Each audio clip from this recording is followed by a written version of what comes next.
Welcome, everybody, to another new episode of the Tournament Podcast. This is Mike, joined as always by my brothers Tom and Marty. And this week, we're going to be doing another reverse style tournament. Kind of the inspiration for this is tonight's, which, full disclosure, I will not be watching, tonight's UFC event that got the wheels turning. And I was like, you know what? How about we do a reverse style tournament where we build and then ultimately rank our picks for the top 8 greatest heavyweights in UFC history. So we'll get started with that here. But before we do that, a reminder, please like, share, and subscribe. Or actually, no, please just do it. Like, share, and subscribe. You know you want to. Just do it. Hit the damn button. Yeah. Yeah. Please. So what was it in Pulp Fiction, guys? Well, I can't say it. I guess you'd have to edit it out. Oh, pretty pleased with the cherry on top. Oh yeah, hit the subscribe and like buttons. Do it now. All right. So I guess I will get started here. If I had, I may have to edit some of this out because I didn't. I need a piece of paper here. All right, I got a piece of paper here. I can make some notes here. But again, we're going to be compiling our own list of who we think are the greatest heavyweights in UFC history, and then we will attempt to rank them 1 through 8. So that's kind of how the reverse tournament works here at the Tournament Podcast. I will get us started here. So my first pick is actually going to be Stipe Miocic, who I think a lot of people say maybe the greatest heavyweight in UFC history. Is he a I know he's at least 2-time, might be 3-time, either 2 or 3-time heavyweight champ. He holds a couple of victories over, of course, Daniel Cormier, who a lot of people think is one of the greatest fighters in UFC history. And I believe he has the most consecutive defenses, successful defenses of the UFC heavyweight title, which surprisingly is only, I think, like 3 or 4. So that tells you the level of competition the heavyweight division has seen over the years, where if you've defended that title successfully 3 times, you're already considered the best of all time. So I am going to go with Stipe as my first pick. Yeah, and I think that would be a lot of people's first pick. I don't know if he's necessarily the greatest heavyweight of all time, but we'll find out. Opinion, he's not overall, but we're just talking about UFC. Yeah. There's an argument, though, certainly. I'm assuming you would probably say then Fedor, based on the way you said that. Of all time, that's what I would say, Fedor. When you said outside of the UFC, it had to be Fedor. I believe he's really the only prominent. Fedor? He might be the only prominent fighter or at least especially heavyweight, that's never been in the UFC. I mean, I don't know how many other prominent, well-known, heavyweight MMA fighters that have never been in the UFC besides him. Because there's not many prominent heavyweight fighters, period. So he probably is the only one. Especially now. I just got to jump in. It's Fedor wouldn't be in this list. If you guys ever listen to the great Chael Sonnen, you also know that once Fedor stopped being in the, as Chael calls it, a work over in Japan with all those fights. Then when he came here to America, I know he was older, but he got dominated. Yeah, he's so full of crap. I think I agree. Fedor, all that was a work. I don't know. When I saw him do to Arlovski that one time, though, I believe I was watching that with you, actually, Tommy, when he was in the corner and Arlovski ran at him with I don't know if it was a Superman punch in the corner and got jabbed and went down like a sack of potatoes. Poor Andre. All right. So we got Stipe. Tom, if you'd like to go ahead and. Oh, yeah. Well, I'm going to go with, I guess, sadly, and Yes. you'll know exactly who I'm talking about because his name has Blades. been in the news lately here. Yep. But again, who most people would say is either one or two, along with Stipe. I'll say Cain Velasquez. Oh, okay. And this would be the hardest list of all the weight classes for me to put together, just because there haven't been too many truly great heavyweights, in my opinion. Yeah. In the UFC. But if you got to come up with the top 8 or so, which is what we usually do, and then rank the top 4 or however we're going to do this, we'll just put the top 8, 1 through 8. Yeah, if we just Kane's got to be in that list. It was an off and on career. He was great when he was in there. I mean, everybody loses here and there, but certainly great when he was able to compete. A career cut terribly short with injury. Yeah. And now, What's funny, you're talking about struggling with 8. This is actually an idea that I've had lingering for many, many months. I've had notes taken. I had a list at one point back before we went to the 8 entrant format. I was trying to make a list of 16. I actually have it. I think I have it saved in my phone, actually. Well, is that watered down? Heavyweights, and it goes all the way back to like Mark Coleman and Pedro Rizzo and so literally like 25 plus years ago. So it's a very deep and extensive list. It was almost, with the exception of maybe a handful of guys, I think my list included literally every heavyweight champion. I think Vitor Belfort was a heavyweight champion in his younger days. He was on the list, I believe. God almighty. He was on my list, I believe. I literally, there might have been a couple of guys that weren't included, but for the most part, I had every fighter to ever hold the heavyweight title. So I'm assuming there's only been maybe 20, less than 25 guys to hold the heavyweight title in the history of the UFC. But I don't know. I feel like there's more, but yeah. That's awesome. Well, especially nowadays, guys only fight once, twice a year. So if somebody, because Francis has been the champ now for about a year, hasn't he? I don't know if he's defended it yet, but he's maybe once. Yeah, well, so he just had the one defense against Cyril Gahn. So he's been the champ probably over a year. Based on this, he might hold the belt for 5 more years with 5 defenses. So, all right. So we have Stipe and Cain. Marty, who would you like to add to this? This list. I mean, I've got to add this guy. He's one of my favorite people. Yes, tremendous heavyweight, undersized for a heavyweight. I know exactly who this. Someone that I've said time and time again, if Dana White had, I know he's got good business sense, but if he had a real good business sense, he would have had plush of this individual that would have been off the shelves. I'm going to go with the incredible Daniel Cormier. Man, what a career he had, undersized to beat the band.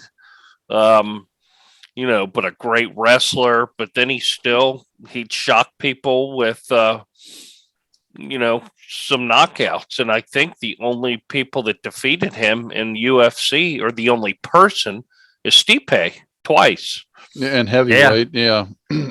So Stipe twice and John twice. So there's no shame in that. I mean, I always said if there wasn't, I take John out of the mix. If there wasn't a John Jones and, Daniel never went up, I think he could have went down maybe as the greatest, certainly light heavyweight of all time, if not one of the greatest fighters, period. And he probably still does. He's one of the greats of all time, but he would go up that list a tiny bit higher if it wasn't for John. I like to hear that. Speaking of which, I wonder if John's ever going to make that leap. You've been hearing for years of, John making the move to heavyweight. At one point, wasn't there talk of him and Brock, which I'm assuming that the door shut on that potential. Yeah, and that's I was wondering though with the Cormier with the weight, because you like Randy Couture comes to mind, but it's like he's not really a heavyweight, so I wouldn't put him on the list. Obviously, we can if one of you two wants to. But Daniel was primarily a light heavy, but I know he fought heavyweight before he even came to the UFC, so he fits certainly more than Randy. All right.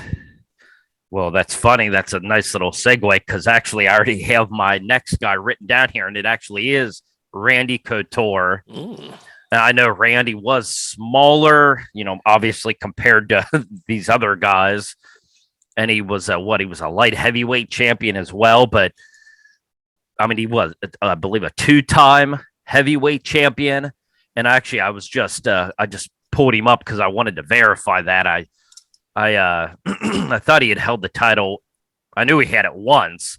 I thought he had it twice. So yeah, he's a 2-time heavyweight champ, and he actually is tied with Stipe with the record for the most wins in championship bouts. It's 6. So he's tied with Stipe for the win, the most wins in championship bouts, and he's a 2-time heavyweight champion. So it's like I can't leave him off this list. But and I mean, we'll have discussion with him. It doesn't mean he can't be on the initial list, but he's just so undersized. Yeah, well, didn't hurt him against Sylvia. Nope. Who will not be making this list. If he does, it's going to be edited out. All right. Well, I mean, in terms of his UFC career, he was pretty darn good, though. I mean, his record doesn't indicate that, even though Randy. Randy. I love Superman, but yeah. Yeah, his 19 and 11. Yeah. It's his record's not real swift, but well, I'm looking, just to let you guys know here, I am looking, as we all are, at a list of like heavyweights, trying to get on this list of heavyweights that I'm looking at, and I kid you not, the number 10 greatest heavyweight, period, not UFC, but greatest heavyweight fighter of all time is Royce Gracie. Heavyweight? Woo, yeah, okay. What the heck is this? I'd say he must have gained tons of weight. And yeah, he put on 50 pounds, and yeah, good Lord. But anyway. All right. So Randy is on the list. Tommy? Randy.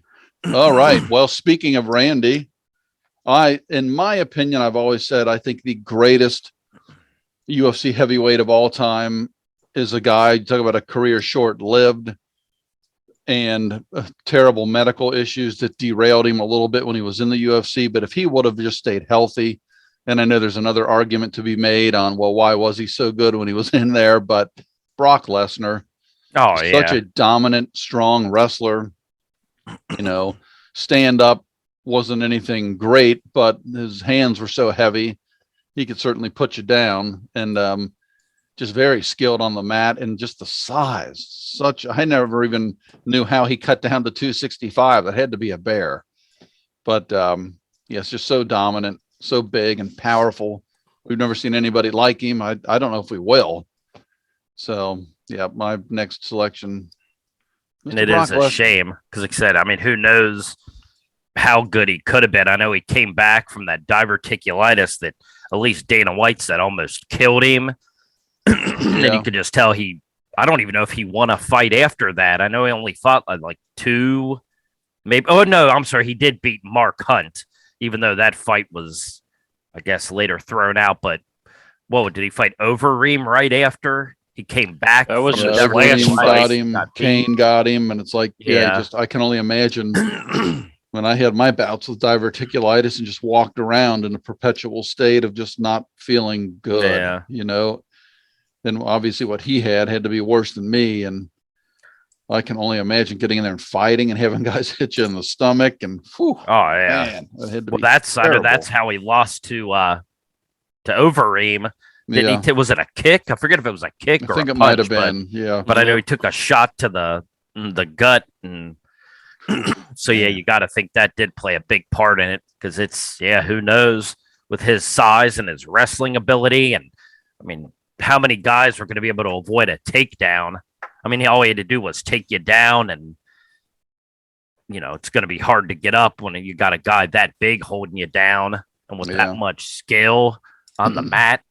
So it is a shame, but he recovered nicely, and he is currently a WWE champion again. So,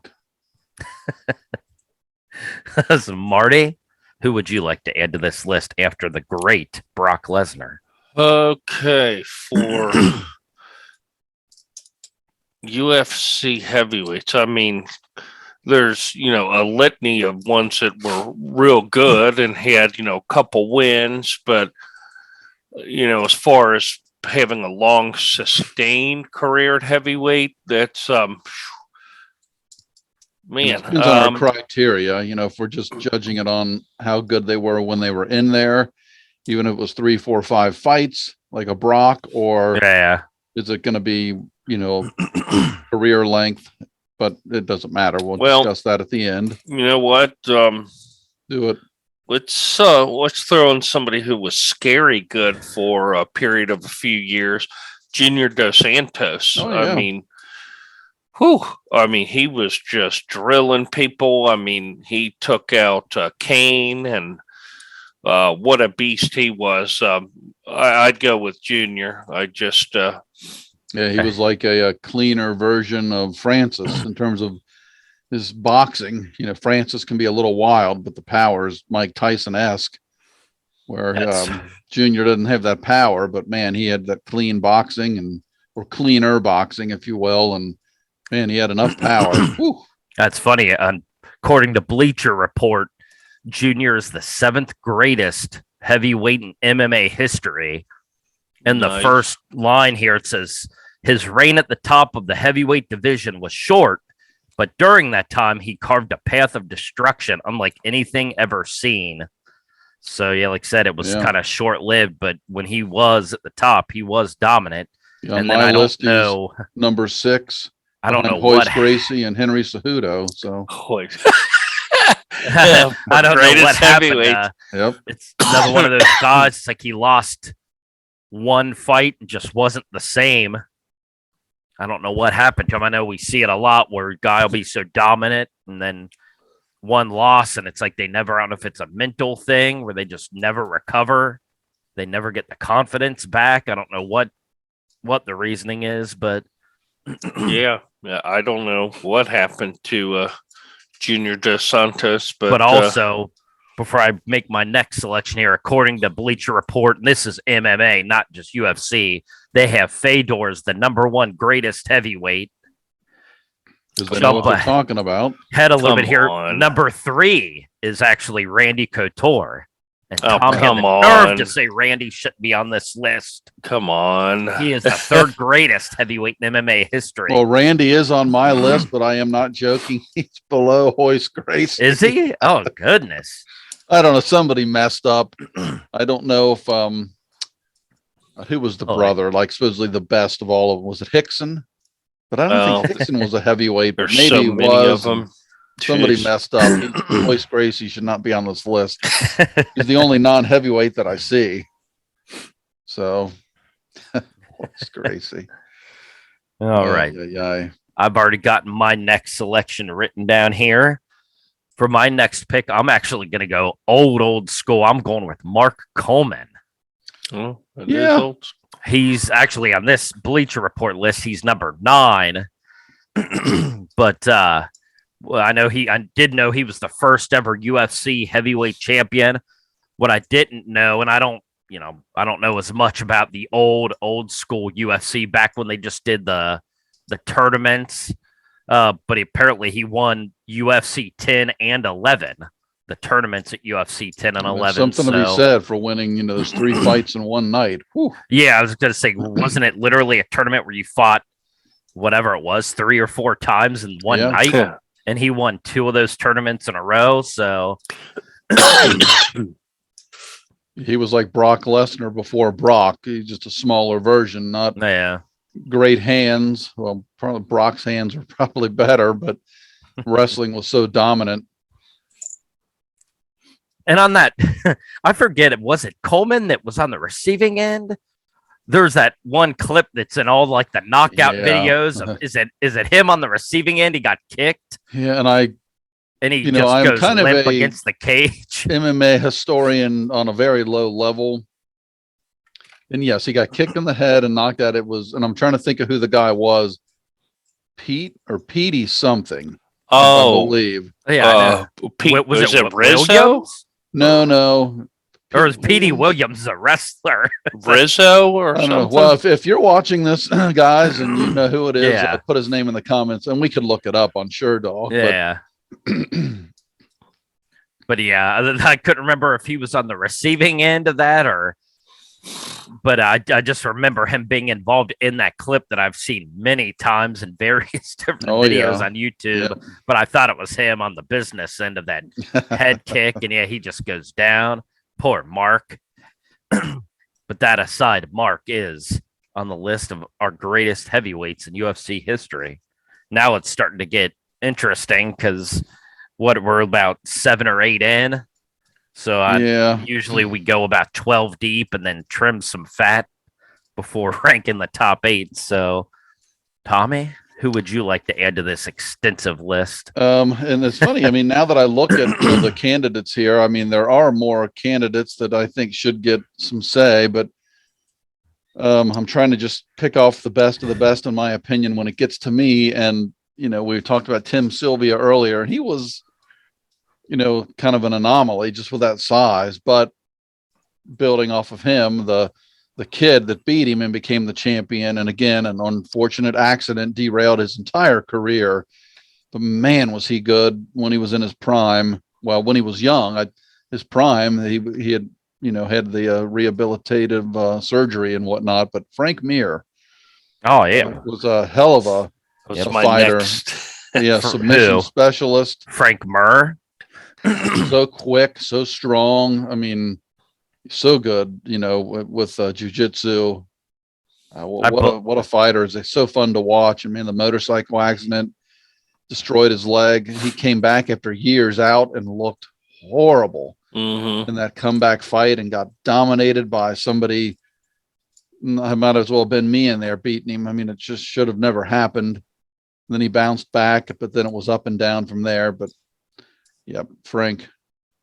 I believe Frank still, I believe he might still be a top 10 ranked UFC heavyweight. That's how bad the heavyweight division is now. Yeah, he's in Bellator, at one point, isn't that something? At one point, I think he was still ranked in the top 10 in the UFC. I don't know. I'm assuming he's retired now. But boxer? I think he's actually in boxing. Had the Triller fight not too long ago. Yeah. Nice. Okay. Well, actually, before we go to Marty, I pulled up another list here. Actually, this is Michael Bisping's picks. And I thought it was funny. Michael Bisping's pick for the 5th best heavyweight ever is actually Fabricio Verdum. Yes. Yeah, Fabricio is high on my list too. And you haven't added him yet. Poor. No, because I'm just not a fan. I think the bulk of his career was, earlier on and Pride and whatnot and whatever stops that he had, but just never a fan. Maybe it's that goofy face that he made. But Bisping has. But he was damn good. I mean, he probably should be on the list. I'm just not going to add him, so it's up to you guys. but then, like I said, I mean, I could have done just MMA in general, but obviously, the UFC is kind of the brand of MMA. When you think MMA, you think UFC. So that's why I kind of went specific with UFC. And then, like I said, aside from maybe Fedor, pretty much anybody has made a stop in the UFC at some point. But I don't did Verdum. Well, actually, he was the UFC heavyweight champ, wasn't he? Yeah, that's who Stipe beat to become champion. Yeah, that's right. So, I mean, he has had some success in the UFC. I wasn't sure if most of his success came beforehand but I forgot he was the heavyweight champ. So let's see. Marty goes next. Maybe Marty's going to add him. I'm not going to add him, but let me just. So Stefan Struve was. I'm kidding. Come on. I'm just kidding. I'm getting up and leaving and slamming my headset down.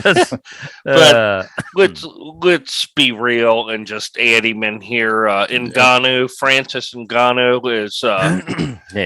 He's still. Somebody to be reckoned with without question. And I mean, my God, he's beat a who's who in MMA history when you're looking at, people like Arlovski and Overeem and, guys like that. But He's also taken out two of the guys in our list, Kane and Junior. I mean, Francis still. And Stipe. Oh, yeah. He's still a viable contender to win the belt at any time. Well, he's moving up the rankings, certainly at, with every win. We'll see. I mean, he obviously is still the champion. He just beat Cyril, but I don't know if they're re-signing him or what the deal is. Was that the unified? Well, that was so silly. That was another goofy thing the UFC did because Francis, guys like Khabib and Conor can fight once a year. Yeah. Francis didn't fight for 3 months. And I might be exaggerating, excuse me. And they had an interim title that Cyril Gane won. It was like so stupid. And then I think Francis was getting upset because he wanted to fight, I believe. And for some reason, they just didn't give him a match or a fight, whatever. Yeah. I think he wanted to get in there, but whoever the hell does it's like wrestling. Didn't give him anybody. It's all about star power, drawing power, butts and seats, Conor, Ronda, Brock, etc. And I mean, he is certainly, at least in my opinion, the biggest draw the UFC has currently. Yeah. So, I mean, he should be making a ton of money. God knows what they're offering him. I mean, I don't know, but probably isn't what he should be making is the bottom line. Maybe we'll get him on the podcast. And I mean, the way they keep raising their damn prices every couple of months, they should be able to afford him with no problem. Well, I think that was Dana and the higher ups. They said that they were struggling to feed their families. Needed to raise the prices. Poor Dana. That sounds like Chael. Sproul or Sproul. What was it? Darren Sproles.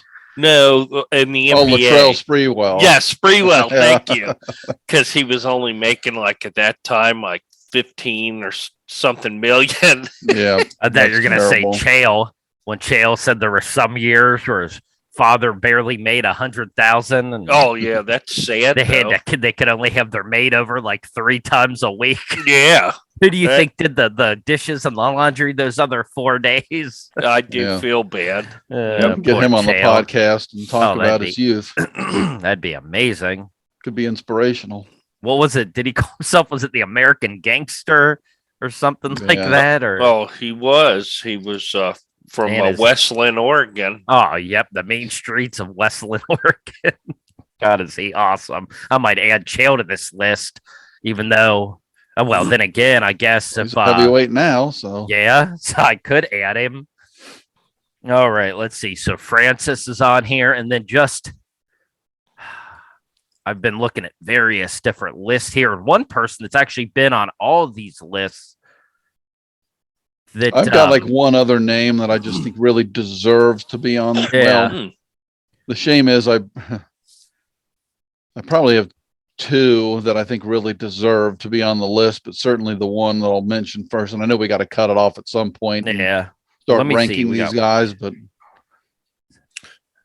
we've got 9 so far. So I guess. Ladies and gentlemen watching this again, if you haven't already done so, please hit the like button. Oh yeah. Subscribe to the channel. I think this might be the first ever UFC content we've created, but we do a lot of sports. Yeah. So, and typically what I was going to say is we do 8. So these reverse tournaments, we might start with a field of 10 or 12. We crunch it down to 8, and then we rank our 8 best of all time. And like in this list, and we go with 8 because it's a tournament format. And, you can have a tournament out of 8, 4, 8, 16. So that's where we come up with 8. If you're wondering, why isn't it just a top 10? Because that's our thing. Yep. It is our thing. So let's see. The one name that I've seen on all these lists here that I've looked at that we haven't mentioned yet, and this man was a UFC heavyweight champion. Well, technically interim, but still. I'm going to add him on this list. He may not make the top 8, but Antonio Nogueira. That's a good one. That is a good one. Obviously, did the bulk of his work in Pride, but certainly was still really good in the and like you said, it was an interim champ. And again, I'm not sure where all these victories are at. Just looking at some of the notable victories here, Coleman, Dan Henderson, Crow Cop, Verdum, Josh Barnett, who's another name that I've come across a few times, Tim Sylvia, and Randy Couture, who may end up number 1 on this list. If I have anything to say about it. All right. I'll go ahead and just start with, I said I had 2 that I think, so the runner up to these 2 names that I have to mention to get it on tape, because I think is very deserving, actually is Josh Barnett. Oh, nice. I mean, on my list, he's number 9 of all time. I think he is probably a top 10 heavyweight of all time. Didn't have I don't even know how many fights he had in the UFC. Wasn't he a heavyweight champ though, too? I believe he was. Yep. But just all around, I mean, you watch those old Josh Barnett fights, so skilled, again, primarily wrestling, but man, he was just good, so big and strong. Maybe looked deceiving, it wasn't like he was some ripped guy, but I mean, skill set, probably hard to match any heavyweight in history to the skill set that he had. But the guy that I wanted to add to this list certainly is Andrei Arlovski. In his heyday, you talk about, a heavyweight that hit the scene. It was like nothing we had seen before. I mean, just big, but lean, super quick, great hands. I mean, knockout power. I mean, just a scary individual. I mean, really. So yeah, I mean, he was, for his period of time there, he was a hell of a heavyweight champion. I mean, so good. And he was who doesn't like the stand-up guys, like Francis and that, when it's just stand up, Andre's not going to take you down. You're in for a hell of a treat, because he's swinging. Some of the greatest fights we've seen. I was going to say, it was, who in the hell was it he was in there Ronda Rousey's husband. What's his name? Brown. Brown. Yeah, if you haven't seen that fight, guys, look that up on YouTube. I think it was Brown only Andre. I don't even know if it went. Did it go 2 rounds? I don't even know if it went through one whole round. Yeah, it was. My God. Both guys Andre were was out of it, and then he came back, and yep, Brown was a good one. Came back. I mean, both guys are on the verge of going down. I thought it was going to be like the end of Rocky 2, where they both went down, and it was going to come down to a 10 count. So there you go. I guess that's my last entry. All right. So I went ahead and added Barnett and Arlovski. And man, the jawline on Josh Barnett. 2 of them. Well, yeah, I didn't mean to get Barnett in, but that's nice we'll of you throw him adding. in here. Why not? We know he's not going to make the top 8. We'll put him on there just as an honorable mention. Well, we'll discuss that. All right, Marty, you can add one more, and then we'll go ahead and start trimming the Josh Barnett's and such off this list. I mean, you still, unless I missed him earlier, I think the Demolition Man has to be on here too. Alistair Overeem is just, my God, you talk about somebody else that, I know he was big also in like Japan, but when he showed up in the physique and, he started rolling through people, dominated Brock, and, he beat Arlovski.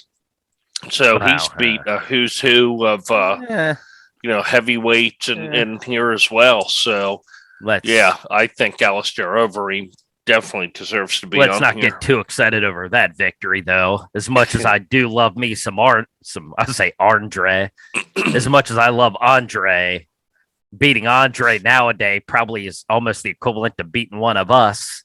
And no offense to Andre, he is an all-time great and deserving of being on this list, but I think his prime's probably behind him. So, but I agree. I mean, Alistair was a beast, and yeah, he is. He does deserve to be on here. All right. So our list. Right, so I'm going to go. Yeah, I was just going to say, I'm going to put together our list. I'll type it as you read it off here. So all right. Start allocating. All right. So our list is Stipe.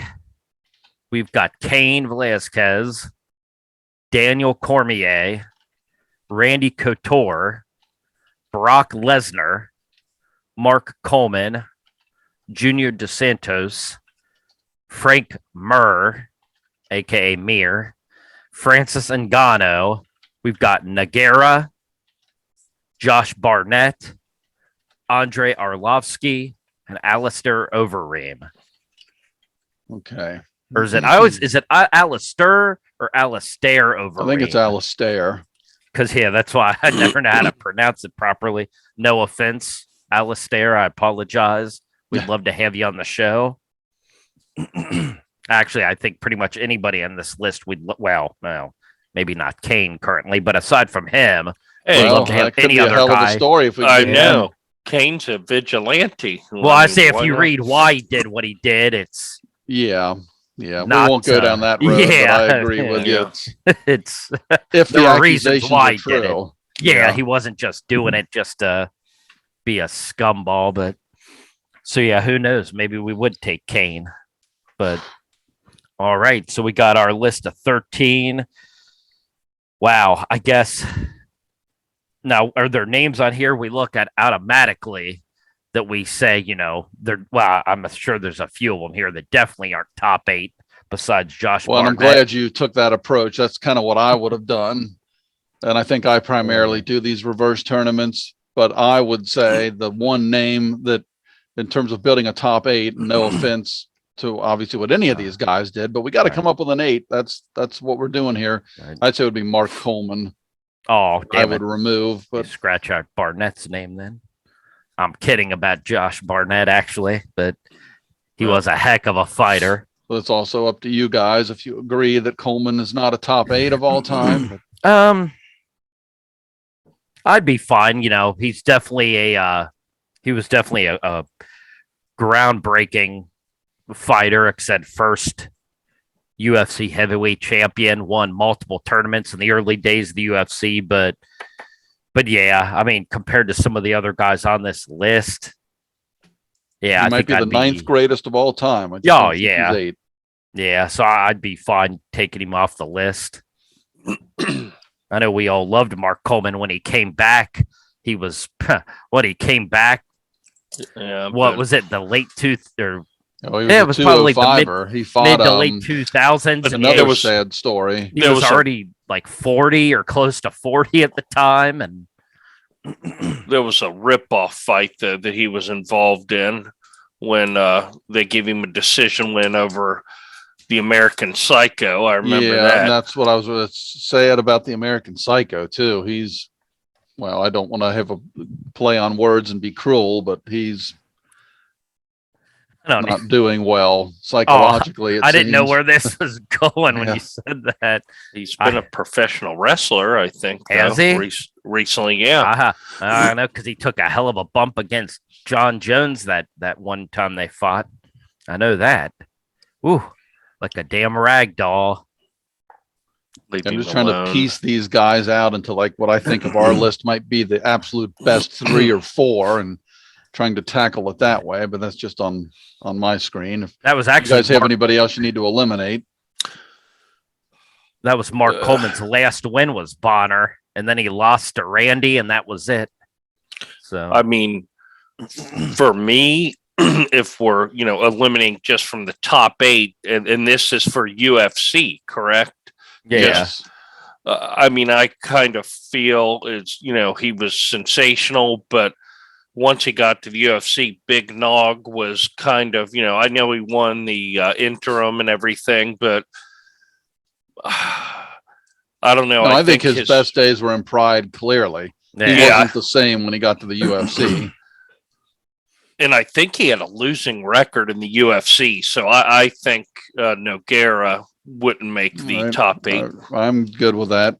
Yeah, I don't know what if it wasn't a losing record, it was 500 because he literally won, lost. It was that's why one name again that was on a lot of these lists, but again they were MMA, not just UFC. Was Crow Cop, and I know he was kind of the same way. Wasn't Crow Cop a beast? Oh, a beast! But then he came to the UFC and just wasn't the same. He lost to Gabriel Gonzaga. Was it Gonzaga? Wasn't it? Gabriel Gonzaga with that head kick, and from there it just went downhill, and he was like Nogueira where he'd lose, win. And again, Crow Cop, a heavyweight like we've never seen. Yeah. We've never seen, like and I don't know what his primary like style was, but obviously he's known for the kicking. So I don't know if he's like a Taekwondo guy, and the old one of and I forget what they were. You hate to flip them, but one of his legs put you in the hospital, the other one put you in the morgue. Yeah, they did. I mean, we've never seen a heavyweight since that threw head kicks like that ever. Just looking, I haven't. Like he won, lost, 1, 2, lost 3 in a row. Then he won, lost. So he was very up and down. One of his wins was that hideous matchup against Pat Barry. Oh, I knew that was Pat. That's one that jumped out at me. Where Pat Barry basically didn't want to hurt him because he said he had so much respect for him. Yeah, that was a fun fight, actually. Well, and I'll go a step further here, and again, we're looking at the UFC career, and so even though I had to get the name thrown in because I think he deserved to be mentioned, but I'd be okay taking Josh out of the list as well.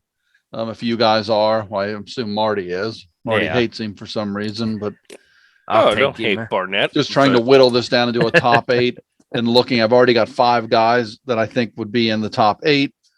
Marty has 6 or 7 left. I can't see Josh making the cut. Full disclosure, you can't see it on his camera the way he's sitting, but to the left of Marty, there's a dartboard on his wall. Coincidentally, there's a picture of Josh Barnett on the bullseye for some reason. I don't hate Josh Barnett. Marty disdains Josh Barnett. And I will also throw out Alistair Overeem that I don't think should make the top 8 again because he was primarily Pride and then really had some rumblings, and I don't know if it was K1 or another form of the kickboxing, or another organization.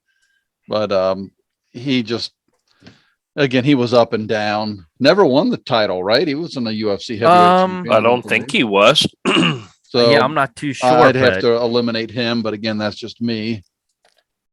But yeah, and again, it is nice just to get these guys on here. Like I said, a lot of these guys, even if they're not top 8, you're top 10, top 12, and even if you're just in the UFC for a cup of coffee, as they say, and like Barnett, you had a short stint and won the title. I mean, to me, that still says a lot about you because, I mean, if you're in there and, even if it's you win the UFC title for, you win it, then you lose it your next defense. I mean, you're still doing more than I'm going to do. I'm not going to go in there and go head to head with a 250-pound guy and get my ass beat. Oh, so yeah. I mean, these guys are all great. And everybody's great. Even if you're not top 8, I mean, you look 15, down at this list, you have top like 20. Well, Simi Schilt is on this list. I mean, he's a K1 guy. I would say who is? I don't even know if I know that name. But you look at Roy Nelson, obviously Curtis Blades, Mark Hunt. Is Roy Nelson on there? Oleg Taktarov back, in the early days of the UFC. These guys are all great. I mean, they're world-class fighters, but when we're coming down to a top 8, it's just the best of the best. And if I eliminate one more name, I have 8 that I am keeping track of here. And so I will mention this. I think Randy Couture should make the top 8 because he's more of a 205er. He wasn't a heavyweight, in my opinion. Gonna be my name because I know he's a legend and he was in the early days, but as far as heavyweight goes, this man was the top 3 in MMA history, and he's not even on our top 8 of UFC. I hope you're not. Well, he would be probably if it was a 205 list, but I'd even have a hard time. You got to look at his record. His record was his record ain't real good. Not great, but if we're just taking him in their prime, well, their UFC prime, I guess. So that leaves 8. Do you have 8, Mike? God, I have more than that. Let's see. Yeah, I have 8. I have 8 left. All right. What? Yeah. So you want to read them off so Marty knows? Yeah. Because I have more. The 8 remaining here, we have Stipe, Kane, Cormier, Lesnar, Junior Dos Santos, Frank Mir, as I'll continue to call him, Francis Ngannou, and Andre Arlovski. And I think that is a hell of a list. That'd be hard for anybody to argue. Kane? Was Kane not? Yeah, he was was the second one I named. Marty's not listening. Gotcha. And I'll take a moment just to apologize to the audience for Marty. He's tired and he was drinking this morning. Yep. He had a mimosa with no orange juice in it. So he is hammered. All right. Now I'm looking at that remaining list to see like if anybody jumps out that would be number 8. So we can kind of start at the bottom and work our way up. I mean, to me, in terms of number 8, you're probably looking at. I mean, because all these guys, all these guys have been the UFC heavyweight champion. I mean, then again, I think all the guys on this list, except for maybe Overeem, were, but all these guys have been champs. Many of them, I think, have been champ multiple times. Like, I think Brock even wasn't he technically? Because wasn't he the champ? And then when he was sick, there was an interim title. Because I think that was Shane Carwin. Yeah. Because if you beat the interim champ, does that count as a new reign? I don't know how they count. I mean, I guess it has to if you're the guy supposedly a champion. So I mean, but and Brock's career was so short-lived. But I just think any MMA fan knows how good he was, so it's hard not to keep him in this upper echelon. Yeah, I would vote 8, probably between either Arlovski, Jr. or Mir. I was kind of thinking Mir too, actually. The one name that kept jumping out at me was Mir. And Mir, unfortunate, probably would have been much higher on this list if it wasn't for the accident. So if we want to start with Mir at 8, that sounds good to me. And would we say then Arlovski is 7? Or do you think I'd be fine with putting Andre at 7 as much as Cormier I love him. Is a tough thing too, because he's so good. Literally one of the greatest fighters of all time, period. But he just wasn't a heavyweight in the UFC for, what was it? 3?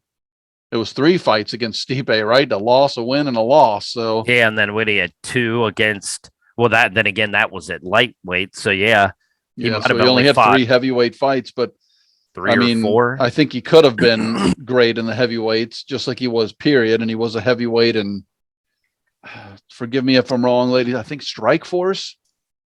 Strike dominant. Force. So I think it was Strikeforce, but I'm not looking anything up. I'm just trying to go off the top of my head, which is normally a bad thing. Yeah, he had 4 fights, it looks like. So he had 3 against Stipe, 2 of which were losses, and then he had 1 successful defense against the Beast. Yeah, the Beast. Yeah, I forgot about that. Okay. Who potentially could have made this list. Oh. All right. So he's currently number 5 in the UFC heavyweight. I can't talk in the UFC heavyweight rankings. The Beast is currently number 5. Oh, Jesus. I think if you look at it, I'm 6. And then Frank Mir is 7th.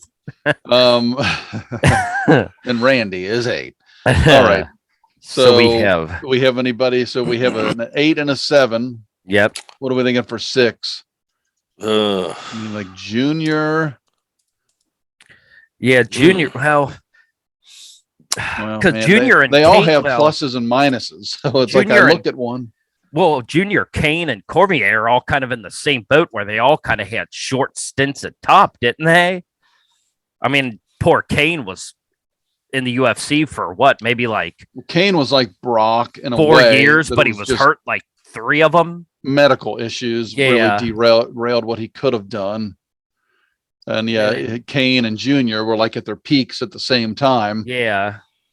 And then like Arlovski and Mir were at their peaks at or would have been at the same time. Because we got what? Mir's 8, and then we said Arlovski is 7. Yeah. So, or do we put? I mean, I'd be fine even put Cormier at 6, just because like I said he had 4 fights at heavyweight. I was thinking of that, and I'm trying not to get too tunnel visioned on the greatness of the fighter. I'm trying to think heavyweight. Yeah. And again, being 6, I mean, it's still. Because you could argue still that Daniel's the greatest fighter ever.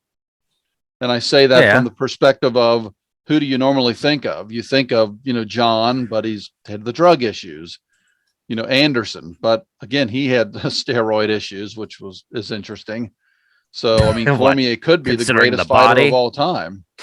I mean, it's probably would be George St. Pierre if you're looking at clean fighters, but Daniel's right there. So, but in terms of this, he was so limited at heavyweight that I'd be okay with him being, you said 6? Yeah, Cormier. And then maybe Junior 5. Yeah, I'd be fine with that. And that leaves the top 4 of Stipe, Kane, Brock, and Francis in some order. Yeah. Wow. And it's just funny, because we got Lesnar so high, I can just imagine there's some people who are going to watch this like, why is Lesnar so high? But I think Lesnar should be next. But Lesnar group. That sounds good. Lesnar was good, before he got sick, and said if not for the illness, you don't know how good he could have been, but he definitely had the potential to be an all-time great. So, and he was, and it was probably 90% because of his wrestling ability, even though he had power in that right hand, but his striking was kind of subpar. I would say we have to have him next. Oh, I'm fine with that. And I arguably would have had him 5 with Junior above him. But I mean, that's certainly an argument to be made. Yeah, we can still shuffle. I mean, that leaves us with Stipe, Kane, and Francis. And I hate to go with the consensus, the public consensus, if you will. And I think most people are like a Joe Rogan would say Stipe is the greatest heavyweight of all time. But looking at this list and who we have left, it's like, man, and you say, well, Francis beat him. Well, he beat Francis. So it is hard. And he's had the longest reign. I almost think you got to say Stipe is number 1. And then you're shuffling between Kane and Francis 2 and 3, at least as of right now. Yeah. That's in my book, I'd have to put Francis see, it's kind of, let me see what Francis, because I know Francis has a couple more defenses. And like this last defense against Cyril Gahn, he had hasn't he only defended it once?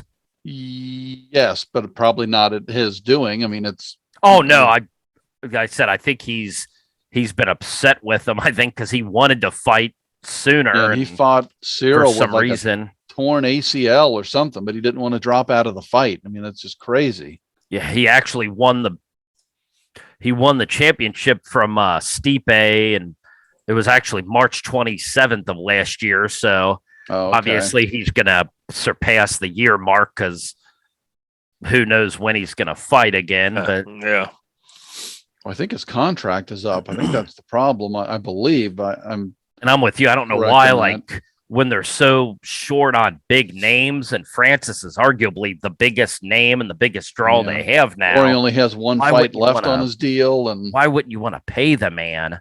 Because I know he's kind of talked about transitioning into boxing as well. Yeah, that we don't need. That we do not need. Or that thing against, the Gypsy King. I mean, please don't be real. I just don't understand how you don't want to pay these guys and keep your big draw fighters around, but then at the same time, you're going to continue to raise prices and expect people to pay for the events. Yeah. Because in my opinion, and I don't want to get off on a tangent here, but the cards the last few years, and just again, my opinion, are getting worse and worse. Yeah, they but the price is going up and up. So it's like, I don't know what the correlation is there. And Dana White, it's because they have too many damn events. We love Dana for what he's done, but I've also, think there's a part of him that's a bullshit artist, and I'm not a huge fan. And, him with his, if you're a true fight fan, you love these cards. Well, no, you don't. No, you don't. Because I'm a true fight fan. I saw UFC 1, 2, 3. So I've seen them all. I've been with it the whole time, watched, every other organization under the sun as well. And these cards are just not, and I say I know it's not all Dana. There's just so many of them, though. They're watered down. And you're lucky if the main event is good, but then the rest of the card is nothing that you really want to see. And that's the thing that I've said it for years. They have too many cards, and that causes them to be watered down. They need to shrink it back down, maybe even just 2 cards a month. They're probably out of the 52 weeks in a year, God, they're probably having 50 events. Crunch it down to 24 or 30 events. And that way you can have 2 or 3 good fights on a card. What he's doing is what he always said he wouldn't do. And that was take this boxing model where you got the main event and then everything else under it nobody cares about. But anyway, that's my rant. Sorry. Let's get back to this list. So if we have Stipe 1, and then we have Brock at 4, what we got Kane and Francis. Kane and Francis. I mean, let me see. I'd probably initially say Francis 2, Kane 3. And again, that's Frank Kane probably could be 1 on this list if it just wasn't for injuries again. I actually forgot that Francis lost to Stipe and Derek Lewis. So he suffered 2 losses in a row there, but he actually holds a win over Kane Jr., obviously Stipe now. Yeah, I mean, you can clearly see Francis is getting better. You talk about fighters evolving. Yeah. And he is clearly getting better with each fight and adding more skills. So, and then again, just the size. Just a huge, huge man. I mean, just that complete, but when you have striking and now wrestling, and you're cutting to get to 265, you're so big, and it's not like the shoey guy or Derek Lewis that their weight is distributed in a different way. I mean, he is just shredded, and I mean that's just a scary combination. So yeah, I mean, I'm looking at what we have here, and it looks good to me, but. It's Francis 2 since he beat Kane, or I think I think I'm good putting Francis at 2 and then Kane at 3. And who knows, again, if not for all the injuries, because I mean you look at Kane's last, what is it, the last 7 years or so as an active fighter, because the last time he fought was 2019 when he lost to Francis.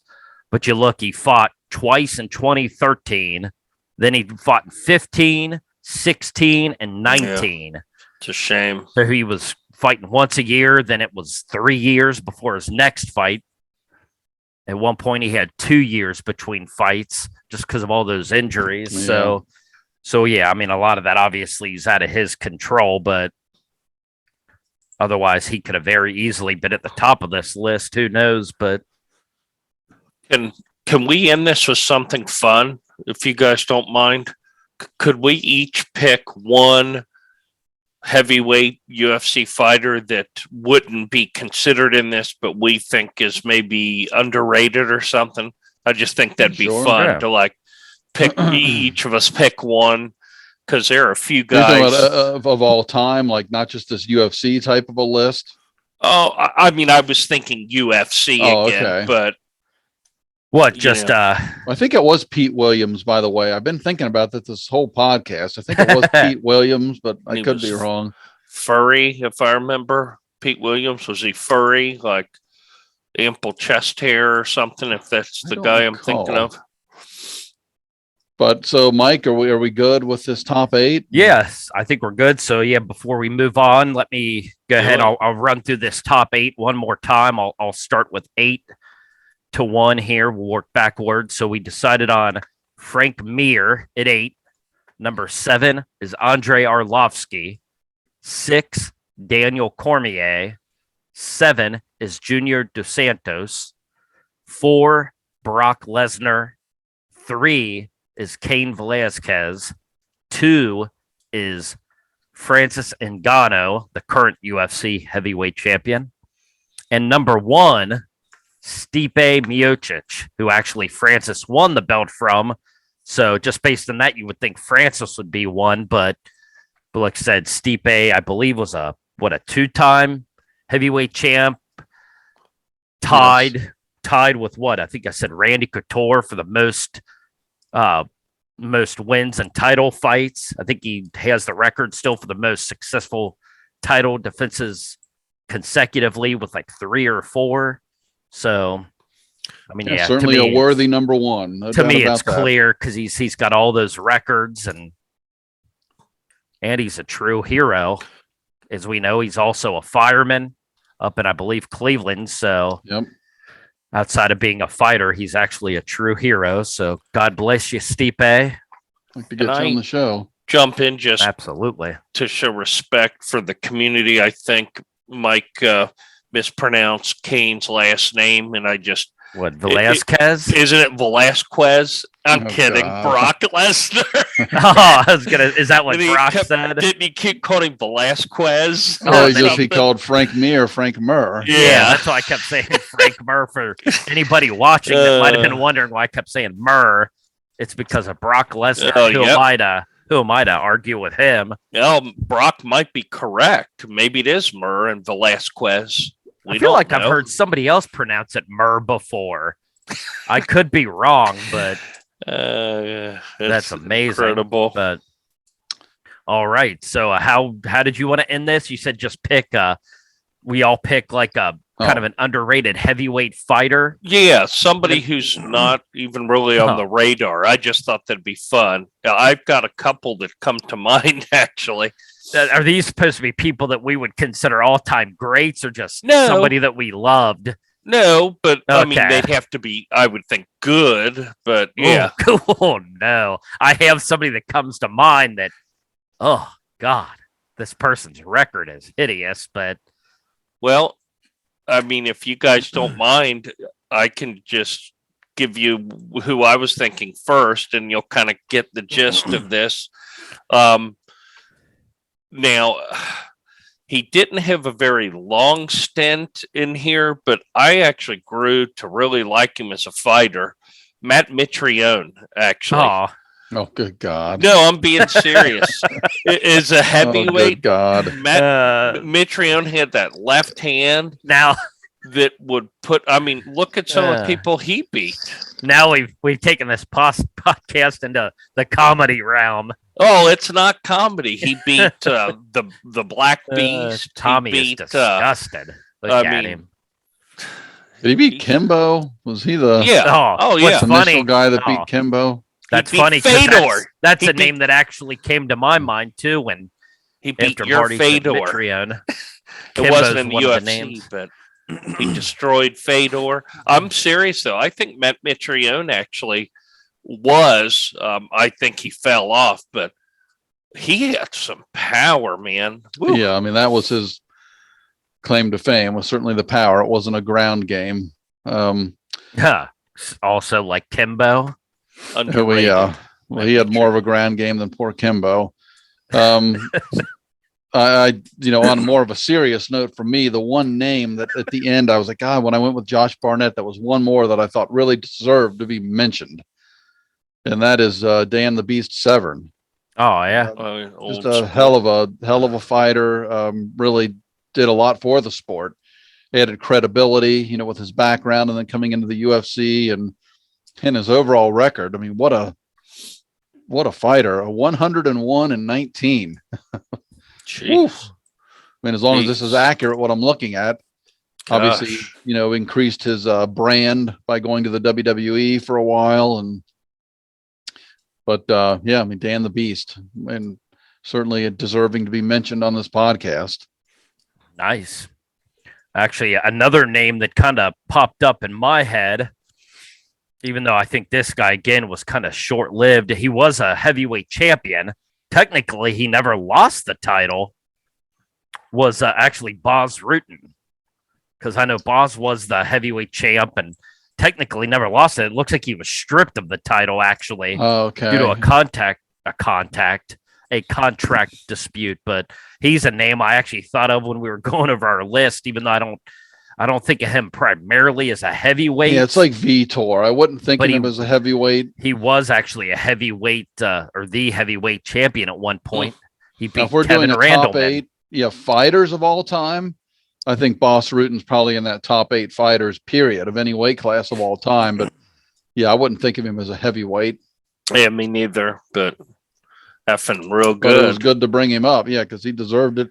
When you talk about somebody, a lot of these guys you'd love to get on the podcast just to ask them, questions, like a podcast that you do, but in terms of just really interesting and the stories in that would be fun would be Boss Rutan. Oh yeah. Some of the things he's discussed in the past are hilarious. The experiences that man has had, he's neat, second to none. Maybe we'll reach out to Boss Rutan and try to get him on here one day.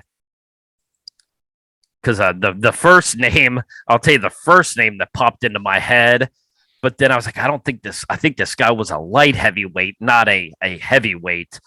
And I believe that was the case. He was strictly a light heavyweight, so I didn't mention him. But the first name that popped into my head was actually Houston Alexander. Wow. Then when I looked at his record, oh no. Wow.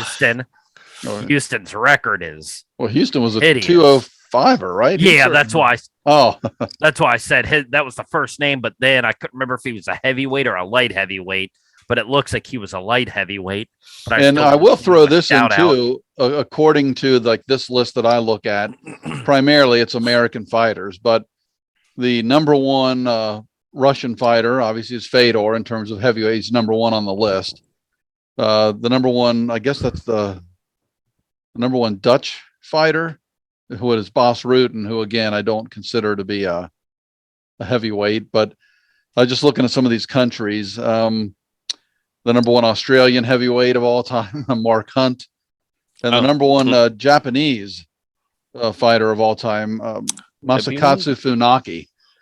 And Funaki was fun to watch in Pride. I don't know him. I say a spark plug of a guy. I guess that is also accurate, but just a stocky, big, solid, just strong fighter. And a lot of good fights. Overall record 40-13. So who do they have from wasn't Brazil? UFC, but what's that? Is it just it's not heavyweight, it's just strictly the best fighter? No, this is heavyweight. Or it is heavyweight. I would say who do they have? Do they have Brazil? But they do. And Brazil is actually Antonio Minotauro Nogueira. Oh, okay. And then Fabricio Jr. and Hoist Gracie, which somebody putting this list together made a terrible mistake. Oh God, thinking that's speaking of mistake, nobody's mentioned Bob Sapp. There's a reason why. He's not even was that a mistake? Now, Alexander Volkov is on my list. Rico Rodriguez is on my list. Another former UFC heavyweight champ, but I believe. He is not on the list. But yeah, I've taken this long. Sorry about that. Don Fry is on the list. Talk about somebody fun to watch. Oh, yeah. Arguably the best mustache and not just UFC, but MMA history. He's interesting. Absolutely. Oh, yeah. I don't think we could have him on the podcast. It'd be heavily censored. He's a character. No, we'd take him. We could just put a disclosure at the beginning of the episode. Yeah, but Don Fry certainly deserves everybody on this list. You could go on all day. But that's why I said earlier, I respect even the guys that might be considered, like 15, 16, the guys that didn't make our top 8, basically.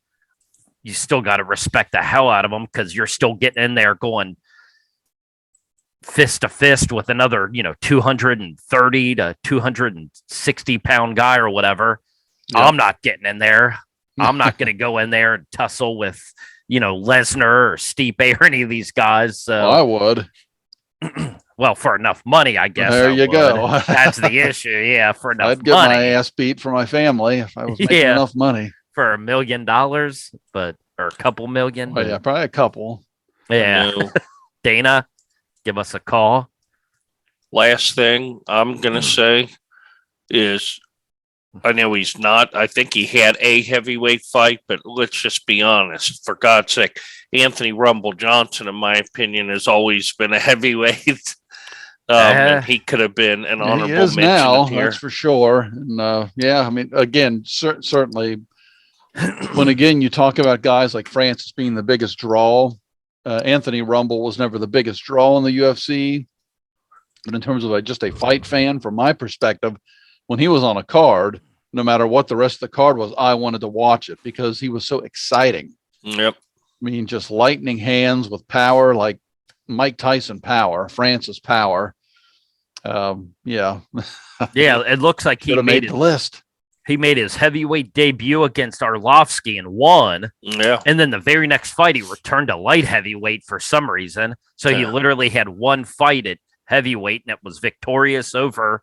He went to Bellator as a heavyweight. I don't know what's happened over there. I think he won his first fight, but I could be wrong. I don't follow it the way I used to. His one heavyweight victory is over one of the guys that made our top 8. So I guess we could theoretically argue that Rumble should be in here somewhere. Yeah. Yep. We effed up real bad. All right. Well, unless you guys have anything else to add, no, we can call this episode. List.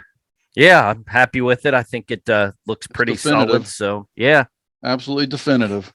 If you want to know where to get the definitive list of UFC heavyweights, come to the Tournament Podcast. And with that said, thank you for tuning in, and we will catch you next time on an all-new episode of the Tournament Podcast. Hit the damn like and subscribe button. Yeah, please. Do it. Right now, actually. Don't even wait. Do it now, and I'll wait for you. All right. Thank you. Goodbye.